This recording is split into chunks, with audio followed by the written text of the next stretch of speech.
जय हिंद दोस्तों।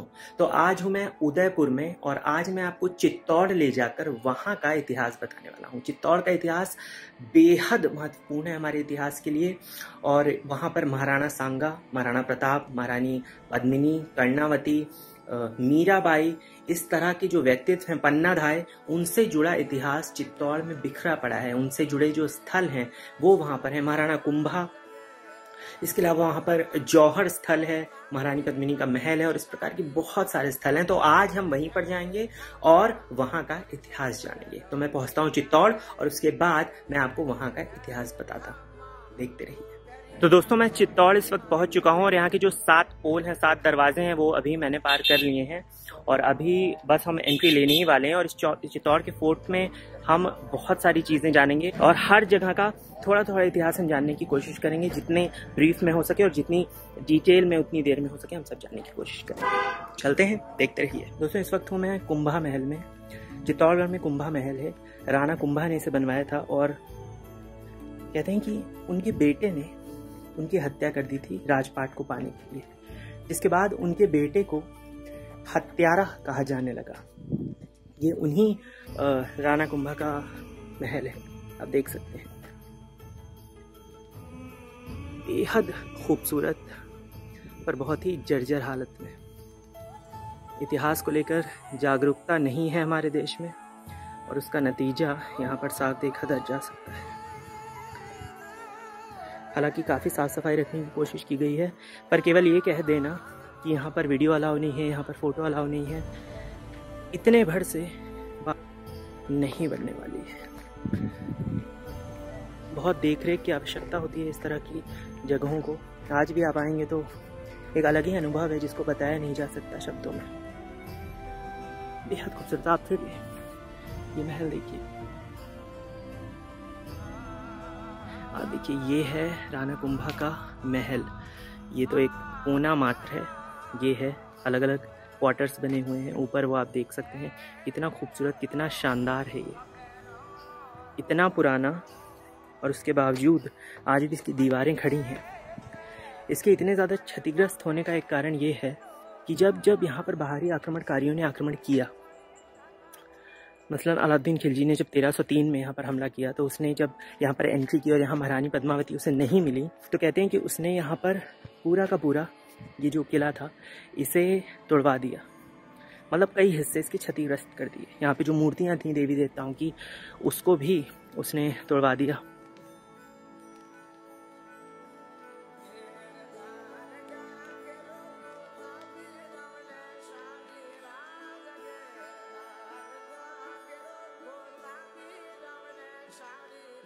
छतें यहाँ पर आपको नहीं दिखेंगी, जिसका कारण यही है जो मैंने बताया कि यहाँ जब आक्रमणकारी आते थे तो क्षतिग्रस्त कर देते थे। और कई जगह यहाँ आपको चित्तौड़गढ़ का व्यू मिल रहा है। तो ये है त्याग, बलिदान, वीरता और भक्ति की भूमि। त्याग पन्नाधाय का, भक्ति मीराबाई की, वीरता महाराणा प्रताप की और बलिदान महारानी पद्मावती का। ऊपर चढ़ के भी यहाँ पर कुछ है जो मैं आप लोगों को दिखाना चाहूँगा।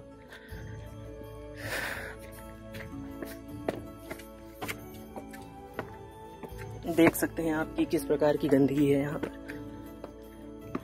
ये मंदिर के अवशेष हैं, आप देख सकते हैं। मुझे नहीं लगता यहाँ पर जाने का कोई रास्ता भी होगा अब। जी नहीं, कोई रास्ता नहीं, आप देख सकते हैं। ये है मंदिर और ये है चित्तौड़ का पूरा व्यू।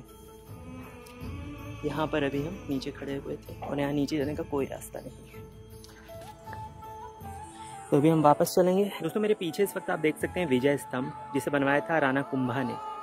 ये उन्होंने अपनी जीत की प्रतीक के तौर पर बनवाया था। मेरे पीछे आप इस जगह का पूरा कॉम्प्लेक्स देख सकते हैं। बहुत ही खूबसूरत ये है और इसे राणा कुंभा ने बनवाया था जब उन्होंने मालवा और गुजरात की कंबाइंड आर्मी को, दोनों के सुल्तानों की कंबाइंड आर्मी को हराया था। और इसी खुशी में उन्होंने ये विजय स्तंभ बनवाया था, जो आजकल बंद है क्योंकि कोविड के चलते इसके अंदर जाना मना कर दिया गया है। पास ही इसी के कॉम्प्लेक्स में बेहद खूबसूरत मंदिर और तरह तरह की नक्काशी वाले आपको इस तरह के अपार्टमेंट्स दिख जाएंगे, जो किसी ज़माने में शायद रहने के लिए रहे होंगे या फिर मंदिर रहे होंगे। ये विजय स्तंभ एक बार आप फिर से देख सकते हैं, बेहद खूबसूरत कलाकृति है इस पे। और ये सामने ही एक मंदिर है, दूसरी तरफ एक खंडित सा मंदिर भी है, ये सामने आप देख सकते हैं। ये है समाधीश्वर मंदिर।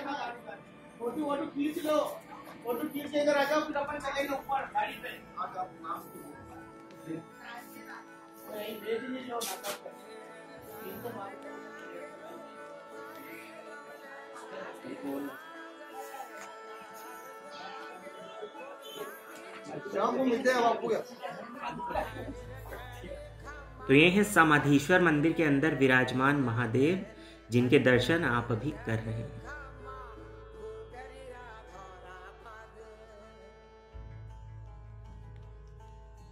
तो इस वक्त हूँ मैं जौहर कुंड के बाहर। चित्तौड़ का जो फेमस जौहर कुंड है, जहाँ महारानी पद्मावती ने जौहर किया था 1303 में, जब अलाउद्दीन खिलजी ने यहाँ पर हमला किया था। बाद में 1534 में, अगर मैं गलत नहीं हुई तो, महारानी कर्णावती ने यहाँ पर जौहर किया था, जो महाराणा सांगा की पत्नी थी। और उस वक्त गुजरात के सुल्तान बहादुर शाह ने जब यहाँ पर हमला किया, तब उन्होंने यहाँ पर जौहर किया। तीसरा जौहर उस वक्त हुआ था जब अकबर ने यहाँ पर हमला किया 1568 में, तब फूल कंवर जी के नेतृत्व में यहाँ पर जौहर हुआ था। और यहाँ पर अभी मैं अंदर जाने वाला हूँ। ये जौहर कुंड जो था, अब उस पर ये मैदान सा बना दिया गया है, ये आप देख सकते हैं। और इसी मैदान में जौहर हुआ करता था। तो ये है वो जौहर कुंड, आप देख सकते हैं। मैं यहाँ चप्पल उतार के जाना चाहूँगा, क्योंकि जहाँ पर हमारी वीरांगनाओं ने खुद को बलिदान किया है, वहाँ पर मैं इस तरह से नहीं जाना चाहूँगा। तो ये है अपना जौहर स्थल पूरा। वो सामने आपको बोर्ड दिख रहा होगा जहाँ लिखा है जौहर स्थल। यहाँ पे आप देख सकते हैं एक हवन कुंड होगा, हाँ वो सामने दिख रहा है। ये है हवन कुंड, जहाँ पर साल में एक बार कहते हैं कि हवन होता है, मेला लगता है। सामने पीपल का पेड़ है। हम सब जानते हैं कि हिंदू धर्म में जहाँ पर इस तरह का किसी की मृत्यु होती है, वहाँ दिवंगत आत्मा को शांति मिले, उसके लिए पीपल का पेड़ अवश्य लगाते हैं। तो ये पीपल का पेड़ भी है। ये किनारे किनारे यहाँ मंदिर कहते हैं बने हुए थे। समाधीश्वर मंदिर तो अभी भी है, पर ये जो बाकी मंदिर है वो अब नहीं रहे, क्योंकि हमले होते थे तो तोपों से या किसी भी प्रकार से वो सब टूट जाते थे। कई बार ऐसा भी होता था कि जो पुराने समय के शासक थे, जो मुस्लिम शासक थे खासकर, वो यहाँ के जो मंदिर थे उन्हें तोड़ देते थे। तो उसी का नतीजा है कि यहाँ पर आपको कई सारे ध्वस्त मंदिर दिखाई देंगे। एक बार फिर से देखिए आप इस जौहर स्थल को, जहाँ पर कभी आज से 700 साल पहले महारानी पद्मावती, हमारी महारानी पद्मावती ने जौहर किया था। यही है वो जौहर स्थल। और ये सामने समाधीश्वर मंदिर, यानी एक तरह से वो जगह थी जहाँ पर समाधि ली थी महारानियों ने। इसीलिए इसके बगल में, जैसे आज हम शमशान घाट पर देखते हैं मंदिर होता है भोलेनाथ का, महादेव का, उसी तरह इस जौहर कुंड के ठीक बगल में ये समाधीश्वर महादेव का मंदिर है। कहने को तो 700 साल गुजर गए, लोग हैं, लोग फोटो खिंचा रहे हैं, सेल्फी ले रहे हैं, पर इस भूमि का महत्व आज कितने लोग समझते हैं, ये एक प्रश्न है, बड़ा प्रश्न है। साधारण भूमि नहीं है। इस धूप में वीडियो बनाना मुश्किल हो रहा है, और तपती आग में 1 नहीं 2 नहीं 100 नहीं 700 1600 हज़ारों हजार रानियों ने किस तरह जलती आग में खुद को समर्पित किया होगा, केवल इस मेवाड़ और इस चित्तौड़ की शान के लिए, उसके गौरव के लिए, उसकी महिमा के लिए। समझना मुश्किल है। यहाँ पर आप देख सकते हैं मंदिरों का और इस महल का कितना मलबा है। कभी ये मंदिर का शिखर होता रहा होगा शायद, और आज ये सब टूट कर यहाँ बिखरा पड़ा हुआ है, जो बताता है हमारा इतिहास कि हमने क्या क्या झेला है और कितने आक्रमणों को झेल झेल कर हमारा लिखा गया है इस तरह के वीरों और वीरांगनाओं ने। इतिहास केवल बीता हुआ कल नहीं है, ये हमें समझना होगा। देख सकते हैं आप, ये पूरा खंडहर की तरह बन चुका है। ये देखिए आप यहाँ से।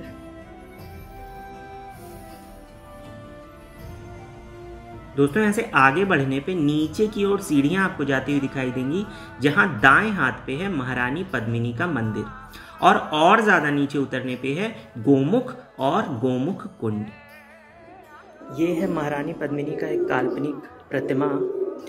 कहते हैं कि ये उनकी कल्पना करके बनाई गई है। इसी में आगे गुफा है जो अब बंद हो गई है। कहते हैं इसका रास्ता कुंभलगढ़ में निकलता था, कुंभा महल में, माफ़ कीजिएगा, कुंभा महल में निकलता था, जहाँ हमने अभी आपको दिखाया था। और ये है वो मंदिर महारानी पद्मावती का, माता पद्मावती का। कहते हैं कि वो यहाँ पर शीशे में ये देख के सोच रही हैं कि उनकी सुंदरता के कारण चित्तौड़ को ये सब कुछ झेलना पड़ा अलाउद्दीन खिलजी के वक्त में 1303 में। अगर वो इतनी सुंदर ना होती तो शायद ये सब ना होता। कहते हैं कि वो यही सोच रही हैं, उन्होंने उंगली रखी है अपने चेहरे पे और वो यही सोच रही हैं। बेहद खूबसूरत प्रतिमा आप यहाँ देख सकते हैं, महारानी पद्मिनी, महारानी पद्मावती की। आप देख सकते हो ये है वो गोकुंड और यहाँ से पानी आता है जहाँ पर अब मैं उतरने वाला हूँ।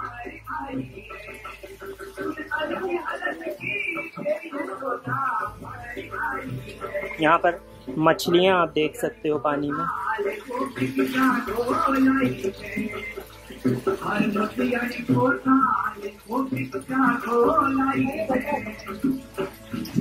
अद्भुत मंदिर है भगवान का।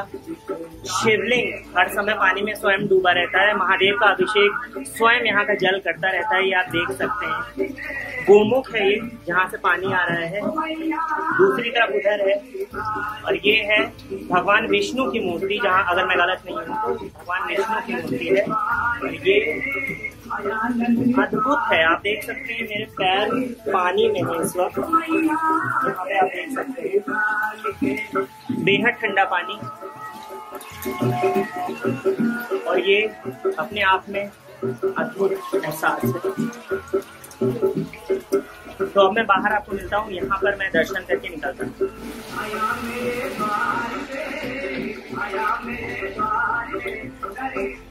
ये फीलिंग डिवाइन है, इसे शब्दों में नहीं बताया जा सकता कि मैं कैसा फील कर रहा हूँ। सकते हैं मेरे पैर इस वक्त पानी में है, कहाँ तक। बेहद गहरा एक कुंड है, बेहद खूबसूरत है। चित्तौड़ यूं ही पूरी दुनिया में फेमस नहीं है, कुछ तो है ऐसा चित्तौड़ के इतिहास में जो कहीं और नहीं मिलता।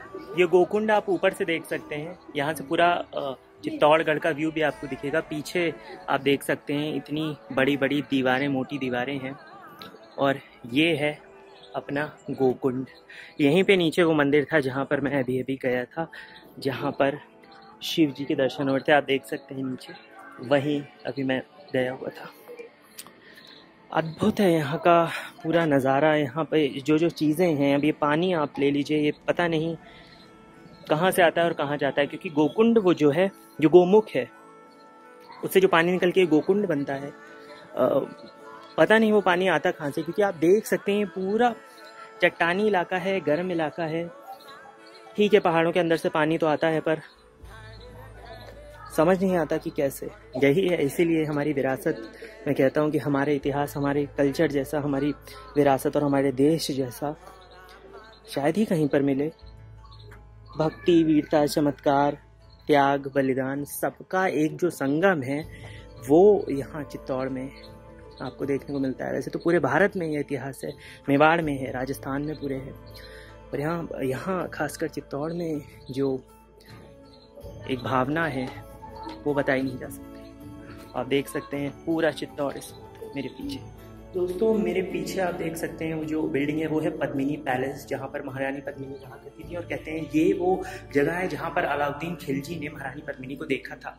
यहाँ पर पीछे जो खूंटे आपको दिख रहे हैं वहाँ पर शीशे लगे हुए थे कभी, और कहते हैं कि इन्हीं में जब वहाँ से महारानी पद्मावती का प्रतिबिंब पानी में पड़ा तो यहाँ पर चांदी की तश्तरियों में उनका प्रतिबिंब आया। क्योंकि शीशे उस वक्त नहीं हुआ करते थे। जो शीशे वाली कहानी है ये सब सिर्फ गाइड लोग बताते हैं, यहाँ पर ऐसा कुछ नहीं था। बल्कि ये जो यहाँ पानी में प्रतिबिंब आकर उस चांदी की तश्तरी में आने वाली कहानी है वो भी इतनी सच्ची नहीं है, क्योंकि पानी में इतना साफ प्रतिबिंब आना और फिर उसका प्रतिबिंब ऊपर चांदी की तश्तरी में आना, ये अपने आप में बहुत ही नकली सी बात लगती है। बट यही वो कमरा है जहाँ पर आपने सुना होगा कि अलाउद्दीन खिलजी ने महारानी पद्मिनी को देखा था। और ये है पद्मिनी पैलेस, जो अभी हम सामने से और अच्छे से देखेंगे दूसरी तरफ जाकर। और ये चलते हैं उस तरफ। दोस्तों यहाँ ये भी बताता चलूँ कि कुछ लोग बड़ी बेशर्मी से कहते हैं कि महारानी पद्मिनी एक काल्पनिक चरित्र है और वास्तविकता में ऐसी कोई रानी थी ही नहीं। ऐसे लोग कहते हैं कि रानी पद्मिनी का पहला जिक्र साल 1540 में मलिक मोहम्मद जायसी ने अपने काव्य ग्रंथ पद्मावत में किया, यानी अलाउद्दीन के वक्त, यानी 1303 के लगभग 250 साल बाद, यानी जो हम जौहर का साल मानते हैं 1303, उसके लगभग 250 साल बाद। ऐसे पढ़े लिखे अनपढ़ लोग जाहिर है चिताई चरित्र जैसे ग्रंथ के बारे में नहीं जानते। चिताई चरित्र जिसमें 1480 में ही, यानी पद्मावत से भी 60 साल पहले ही नारायण दास जी ने महारानी पद्मिनी का जिक्र कर दिया था। और क्योंकि इतिहास हमेशा जीतने वाले लिखते हैं, शायद इसीलिए हमारी महारानी पद्मावती या पद्मिनी को कल्पना बताकर हमें भ्रमित करने की पूरी कोशिश की गई। इस वक्त दोस्तों मेरे पीछे जो आप देख रहे हैं महल, ये है महारानी पद्मिनी का महल। वही महल जिसमें कहते हैं कि वो रहा करती थी और यहीं से, इसी पानी से वो इस तरफ आया करती थी। यहाँ बगल में उनकी कहते हैं दासियों के कमरे थे, दासियों का एक अपार्टमेंट की तरह था। यहाँ पर उनकी दासियाँ रहती थी और इस पानी को पार करके वो इस अपार्टमेंट से आ जाया करती थी। एक तरह से उनका समर पैलेस था। गर्मियों के वक्त में कहते हैं वो वहीं पर रहा करती थी। यहाँ पर जो सीढ़ियाँ आप देख रहे हैं ना, कहते हैं उसी पे वो बैठी थी और उसका प्रतिबिंब इस बिल्डिंग के अंदर, जब अलाउद्दीन खिलजी था, वो प्रतिबिंब चांदी की तश्तरी में, जैसा कि अभी मैंने आपको बताया था, उन तश्तरियों में उनका प्रतिबिंब अलाउद्दीन खिलजी ने देखा था। हालांकि ये बात मुझे तो सच्ची नहीं लगती, बट महारानी पद्मिनी ज़रूर थी और यही उनका समर पैलेस था, यही उनका महल था। वो नाव के ज़रिए यहाँ से आया जाया करती थी। इसी बीच इस समय जहाँ पर मैं हूँ, ये है उस वक्त जो दासियाँ थीं उनके क्वार्टर्स। आप पीछे देख सकते हैं बैल्कनीज़ की तरह बने हुए हैं, एक इधर भी है। और ये सब उस वक्त दासियों के कमरे हुआ करते थे।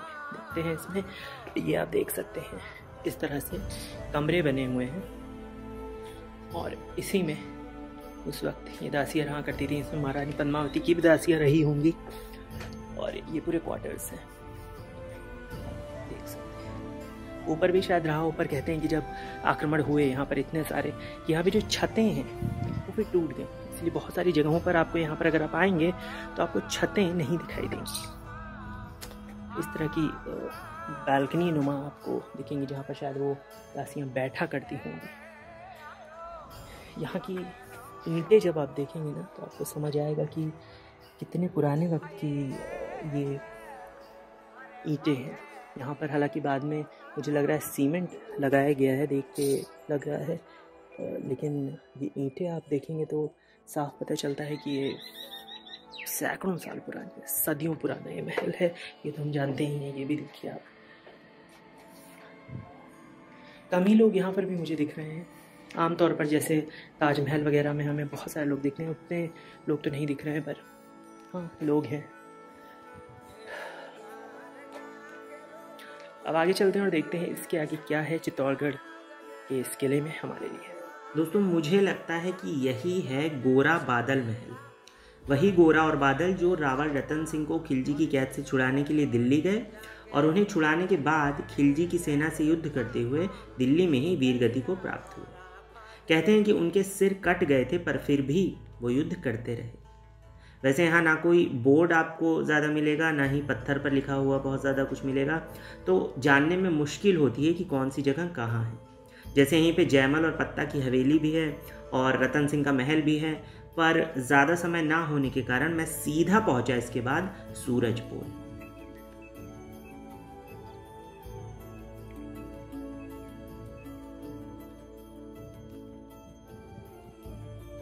तो यही है मेन सूरजपोल, जो एंट्रेंस गेट है चित्तौड़गढ़ का। और ये जो मेरे पीछे मैदानी इलाका आप देख रहे हैं, ये वही एरिया है जहाँ पर अलाउद्दीन खिलजी ने अपना डेरा डाला था, अपना कैंप बनाया हुआ था। वहीं से वो पूरा कैंप लगा के हमला करता था और वहीं वो बैठ के 6 महीना उसने डेरा डाला। और ये जो सूरजपोल जो मेन गेट है एंट्रेंस का। उस वक्त ये हुआ करता था। अब हम पीछे वाले रास्ते से आते हैं जहाँ 7 दरवाजे हैं, 7 पोल हैं, पर असली जो मेन गेट था वो यही था। यहाँ से नीचे जाने का रास्ता आप देख सकते हैं, इसी रास्ते से जाया करते थे जो यहाँ के राजा थे।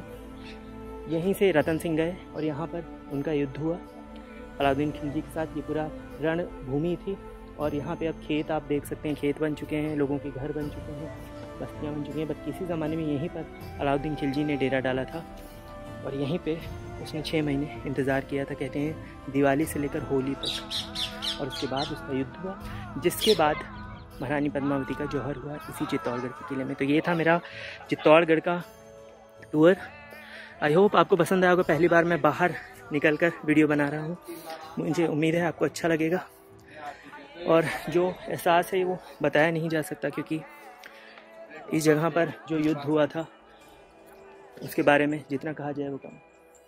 तो उम्मीद है आपको वीडियो अच्छा लगा होगा। अच्छा लगा हो तो चैनल सब्सक्राइब कीजिए, वीडियो लाइक कीजिए, सब्सक्राइब कीजिए और शेयर कीजिए उसे दूसरों के साथ। मिलते हैं अगले वीडियो में, तब तक टेक केयर। जय हिंद, इतिहास जिंदाबाद।